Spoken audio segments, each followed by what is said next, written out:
প্রিয় নেইমার, বল পায়ে তোমাকে দেখলে মনে হতো একজন শিল্পী যেন রং তুলি দিয়ে সবুজ ক্যানভাসে একের পর এক মোহনীয় চিত্র এঁকে চলেছে। তুমি ম্যাজিক হয়ে জন্মাওনি, কিন্তু তোমার পায়ে ফুটবল ছিল জাদুর মতো। সেই জাদুর ছোঁয়ায় আন্দোলিত হতো কোটি কোটি ভক্তের হৃদয়। তুমি তো শুধু একজন ফুটবলার ছিলে না, তুমি ছিলে আমাদের প্রজন্মের আবেগ। সান্তোস থেকে ইউরোপের সবচেয়ে বড় মঞ্চ, প্রতিটি ধাপে তুমি নিজের গল্প লিখেছ। বার্সেলোনায় ইতিহাসের অন্যতম ভয়ঙ্কর আক্রমণ ভাগের অংশ হয়েছ। প্যারিসে হয়েছ নতুন যুগের পোস্টার বয়। দেশের জার্সিতে হয়েছ ব্রাজিলের সর্বোচ্চ গোলদাতা। এত এত অর্জনের মাঝেও কোথাও যেন একটুখানি বিরহের সুর রয়ে গেছে। আজ তোমাকে মনে করলে সবার আগে মনে পড়ে একটি আক্ষেপ। তুমি প্রিন্স হয়েই রয়ে গেলে, অথচ গোটা দুনিয়া অপেক্ষায় ছিল তোমাকে রাজা হতে দেখবার।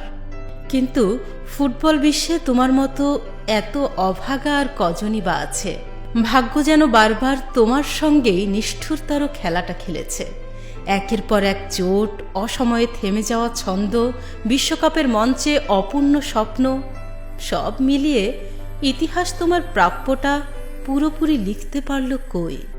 আচ্ছা, যদি সেই ইনজুরিগুলো না আসতো, হয়তো তোমার নামের পাশে আরও কত ট্রফি, কত রেকর্ড, কত গৌরব যোগ হতো। হয়তো ব্রাজিলের হেক্সা মিশনের বিশ্বকাপ ট্রফিটা তোমার হাতেই শোভা পেত। হয়তো যদি শব্দটা কোনোদিনই উচ্চারণ করা হতো না। কিন্তু নেইমার, জেনে রেখো, এই দুর্ভাগ্য শুধু তোমার একার নয়।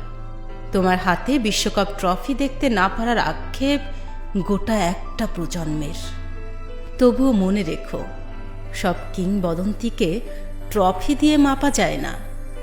কিছু কিংবদন্তি মানুষের হৃদয়ে জায়গা করে নেয়, আজীবন বেঁচে থাকে শ্রদ্ধা আর ভালোবাসায়। তুমি ঠিক তেমনই একজন। তুমি শিখিয়েছ ফুটবল শুধু জেতার গল্প নয়, কখনো কখনো অবিরাম ভালোবাসারও আরেক নাম। তোমার প্রতিটি ফ্লিক, প্রতিটি রেইনবো, প্রতিটি হাসি, প্রতিটি অশ্রু ফুটবল ইতিহাসের অংশ হয়ে থাকবে। কারণ কিংবদন্তিরা বিদায় নেন, হারিয়ে যান না। বিদায় প্রিয় নেইমার। তুমি হয়তো রাজমুকুট পরতে পারোনি, কিন্তু ফুটবলের ইতিহাসের কোটি কোটি ফুটবল প্রেমীদের হৃদয়ে তুমি চিরকাল রাজ করবে, একজন রাজকীয় প্রিন্স হয়েই।